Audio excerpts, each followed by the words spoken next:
when they rose, look what's happened to real estate prices. I mean, what have they done? I mean, when people talk about, oh, we've created all this wealth, I mean, Barry mentioned all the wealth that we've created. We really haven't created wealth. What's happened is the value of our assets are now appraising at a higher price. But prices can change over time. The NASDAQ was 5,000, then it was 1,000. The stocks were still the same stocks. The perception of the value is all that changed.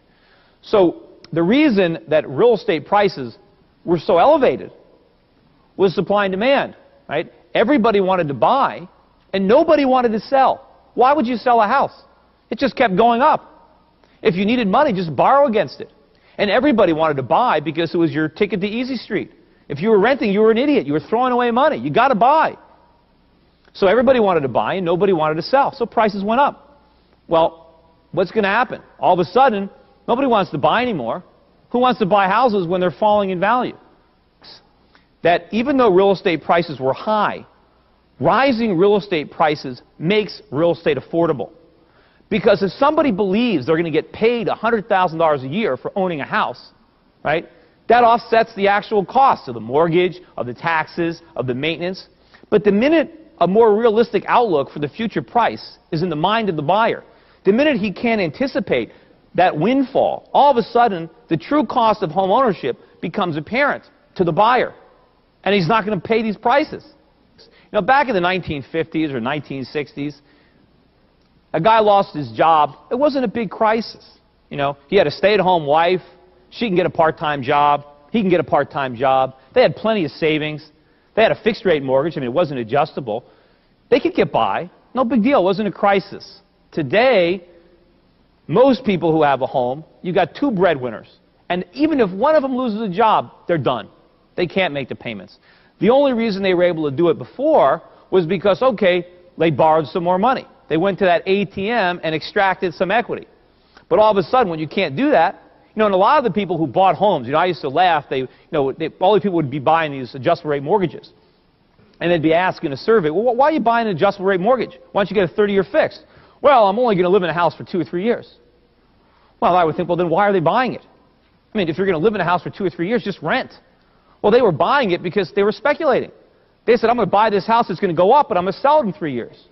Well, what happens when it doesn't go up? And what happens when the mortgage interest rate now resets and you can't afford it? So, you know, when pendulums swing, they don't swing way to one side and then come and stop in the middle. They go all the way to the other way first. It takes a while before you find a balance. So as expensive as real estate got, right, that's how cheap it's going to get. People are going to be completely amazed at the prices that houses are going to be selling for in a few years. Amazed. Just as amazed as the people were when they saw their shares of stocks go from 200 to nothing or practically nothing. It's the same thing. It's the same dynamic because you're going to have lots of sellers.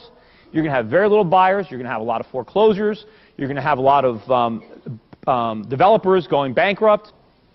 But as this huge supply of houses comes back on the market from speculators who got caught, and a lot of people who are speculators are homeowners. Just because you own your home and live in it doesn't mean you're not a speculator. If you bought a house using an adjustable rate mortgage, knowing that you can't afford to make the payments when they reset, you're a speculator. If you bought a house planning on selling it in 2 or 3 or 4 years, you're a speculator. That's all you are. I mean, when prices start to fall, people think, well, the Fed will just cut interest rates and save the day with some rate cuts. It's not going to happen. Once the bubble bursts, cutting interest rates doesn't stop it. Greenspan brought interest rates all the way down to 1%. It didn't stop the NASDAQ decline. It happened anyway. And, you know, when you mention those statistics about adjustable rate mortgages, the problem is they're all concentrated in the high-priced markets. I think something like 54% of the value of mortgages in the United States is adjustable rate. All right, last comment by Barry Asmus. I think Peter's scenario would come true if an atomic bomb landed on either Los Angeles, Chicago, or New York. It would take that kind of an exogenous event